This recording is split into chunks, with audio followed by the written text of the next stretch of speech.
첫 번째, 사과하십시오. 두 번째, 자백하십시오. 세 번째, 약속하십시오. 법적으로 문제가 없다, 박절하지 못했다, 운운하신다면 지난 총선에 경험했듯이 거센 담화 역풍을 맞닥뜨리게 될 것입니다.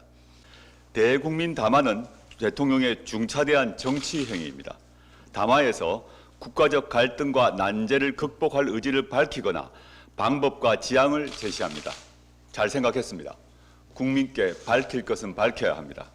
다만 그동안 윤석열 대통령의 대국민 담화에는 국가 원수로서 책임이나 국민에 대한 공감은 없었습니다.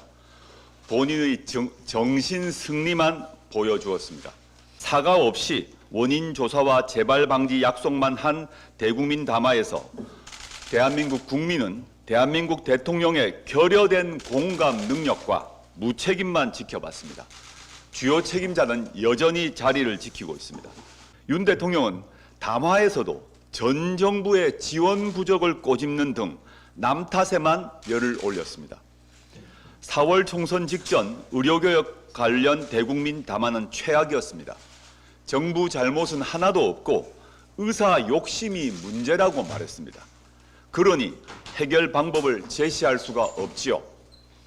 국민에게 생명과 건강을 볼모로 삼은 협박성 담화로만 기억됩니다. 첫 번째, 사과하십시오.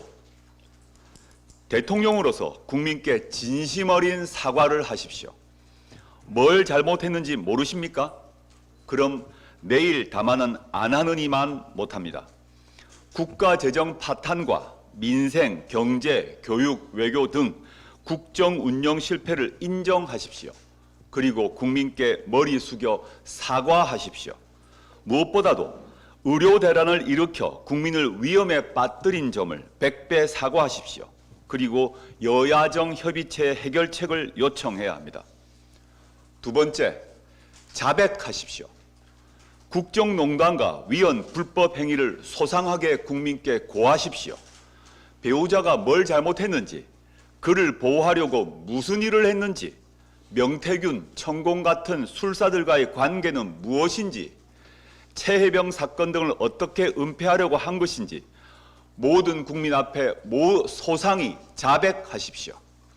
왜 친일 뉴라이트 인사들을 정부와 학교로 불려들였는지, 일본에는 굽실대며 무엇을 약속해 줬는지 말씀하십시오.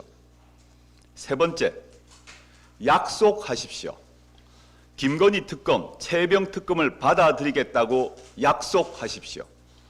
최혜병 사건 조사에서 항명 혐의로 재판받는 박정훈 대령에 대해 공소를 취하하고 훈 포장해야 합니다. 그는 직분에 충실한 참 군인입니다. 명태균 게이트는 특별수사본부를 꾸려 수사하고 대통령은 보고를 받지 않겠다고 공언하십시오.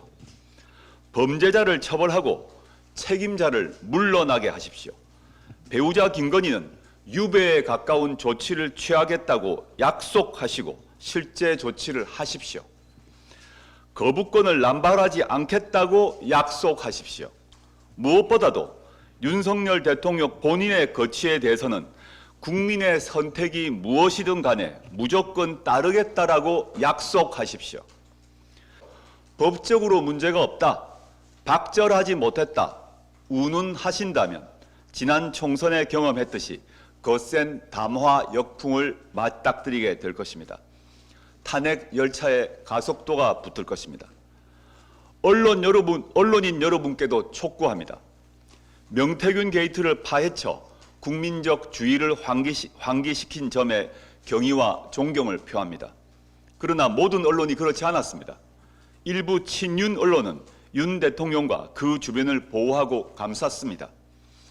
지난 대선에서 윤석열 후보를 더 적극 검증했다면, 김건희 씨의 대통령 놀이를 더 파고들었다면 2년 반 동안 온 국민이 절망에 빠져 살지 않았을 수도 있습니다. 언론 책임도 있습니다. 최순실 전국에 휩싸인 박근혜 대통령도 2016년 11월 대국민 담화를 했습니다. 질문은 아예 받지도 않았지요. 미국 백악관 최장수 출입 기자였던 고 헬렌 토마스는 이렇게 말했습니다. 대통령에게 질문할 수 없는 사회는 민주주의 사회가 아니다. 기자들이 질문하지 않으면 대통령은 왕이 될 수 있다.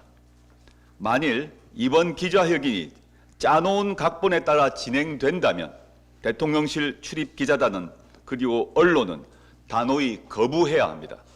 국민을 대신해 반드시 진실을 캐내주시길 바랍니다.